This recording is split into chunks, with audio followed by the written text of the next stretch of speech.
வணக்கம் கடகராசி நேயர்களே, எப்படி இருக்கீங்க?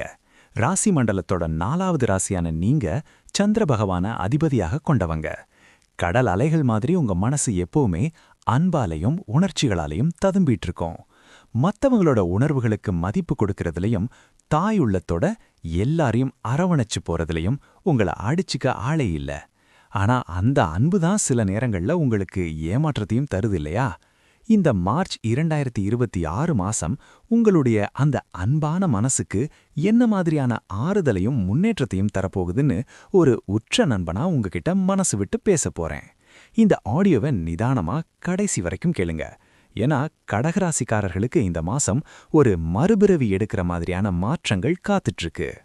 பொதுவா கடகராசிக்காரர்களுக்கு இந்த மார்ச் மாதம் ஒரு நிம்மதியும் மீட்பும் தரும் மாதம் அப்படின்னு தான் சொல்லணும்.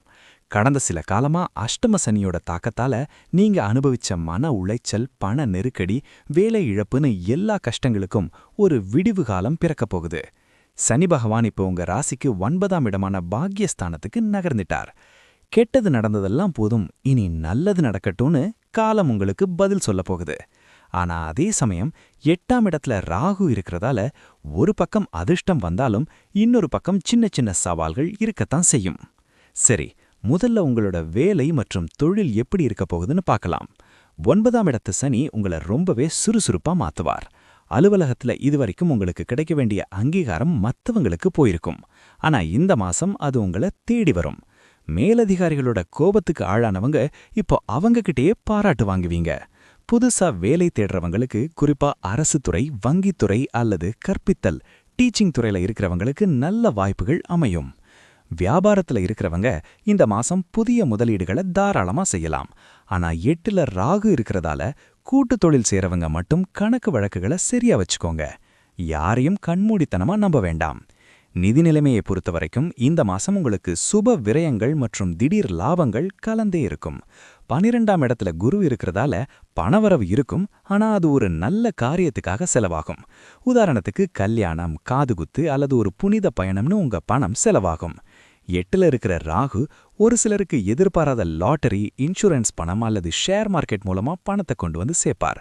ஆனா ஆசை காட்டி மோசம் பண்றவங்க கிட்ட மட்டும் கொஞ்சம் உஷாராயிருங்க. யாருக்கோ உதவி பண்ண போய் உங்க கையிருப்ப தொலைச்சிடாதீங்க. சிக்கனமா இருக்கிறது இந்த மாசம் உங்களுக்கு ரொம்பவே கை கொடுக்கும். முக்கியமா பெண்கள் மற்றும் வெளிநாட்டு யோகம் பத்தி பார்த்தா, கடகராசி பெண்களுக்கு இது ஒரு மன நிம்மதி தரும் மாசம். ரொம்ப நாளா நீடிச்ச குடும்ப பிரச்சனைகள் ஒரு முடிவுக்கு வரும். உங்களுடைய ஆரோக்கியத்துல மட்டும் கொஞ்சம் அக்கறை காட்டுங்க. குறிப்பா அடிவயிறு அல்லது ஹார்மோன் சம்பந்தப்பட்ட பிரச்சனைகள் வர வாய்ப்பு இருக்கு. வெளிநாட்டு முயற்சியில இருக்கிறவங்களுக்கு இந்த மாசம் 12ல இருக்கிற குரு ரொம்பவே சாதகமாயிருக்கார். விசாவுக்காக காத்துட்டு இருந்தவங்களுக்கு பாசிட்டிவான ரிசல்ட் வரும். அதே மாதிரி ஆன்மீக பயணங்கள் போகிறதுக்கு திட்டம் போடுவீங்க. பூர்வீக சொத்து விவகாரத்துல இருந்த இழுபறிகள் நீங்கி உங்க கைக்கு சேர வேண்டியது வந்து சேரும். குடும்ப வாழ்க்கையில இந்த மாசம் ஒரு இணக்கமான சூழல் நிலவும். கணவன் மனைவிக்குள்ள இருந்த சின்ன சின்ன மனக்கசப்புகளெல்லாம் மறந்து ஒருத்தர் புரிஞ்சுப்பீங்க. 2ல கேது இருக்கிறதால பேசும்போது மட்டும் வார்த்தைகளை அளந்து பேசுங்க. ஏன்னா நீங்க விளையாட்டா சொல்ற ஒரு விஷயம் கூட மற்றவங்களுக்கு தப்பா தெரிய வாய்ப்பு இருக்கு. பெற்றோர்களோட ஆசிர்வாதம் உங்களுக்கு ஒரு பெரிய அரணா இருக்கும். பிள்ளைகளோட பிடிவாத குணம் மாறி அவங்க படிப்பிலும் மற்ற காரியங்களிலும் உங்க பேச்சை கேட்டு நடப்பாங்க. உறவினர்கள் மத்தியில ஒரு கௌரவமான நிலை உங்களுக்கு உண்டாகும். ஆரோக்கியத்தை பொறுத்த வரைக்கும் கடகராசிக்காரங்க நீங்க மன அழுத்தம் ஏற்படாம பாத்துக்கணும். சின்ன சின்ன விஷயத்துக்கெல்லாம் ரொம்ப யோசிச்சு உங்களை நீங்களே வருத்திக்காதீங்க. 8ல ராகு இருக்கிறதால கால் மற்றும் எலும்பு சம்பந்தப்பட்ட வலி வரலாம். வண்டி வாகனங்கள்ல போகும்போது ரொம்ப கவனமா இருக்கணும். முக்கியமா இரவு நேர பயணங்களை தவிர்க்கிறது நல்லது. உணவுல நீர்ச்சத்து அதிகமா இருக்கிற பழங்கள், காய்கறிகளை எடுத்துக்கோங்க. மன அமைதிக்கு தியானம் மற்றும் மூச்சு பயிற்சி ரொம்பவே அவசியம். மாணவ நண்பர்களுக்கு இது ஒரு பொறுப்புணர்வு கூடும் மாதம். இதுவரைக்கும் படிப்புல இருந்த மெத்தன போக்கு மாறி இப்ப ரொம்ப தீவிரமா படிப்பீங்க. குறிப்பா ஆராய்ச்சித்துறை மற்றும் கலைத்துறையில இருக்கிற மாணவர்களுக்கு புதிய ஐடியாக்கள் பிறக்கும். ஆசிரியர்களோட வழிகாட்டுதல் உங்களுக்கு ஒரு பெரிய வெளிச்சத்தை காட்டும். போட்டித் தேர்வுகள் எழுத போறவங்க அதிகாலையில எழுந்து படிக்கிற பழக்கத்தை ஏற்படுத்திக்கோங்க. அது உங்களுக்கு நல்ல பலனை தரும்.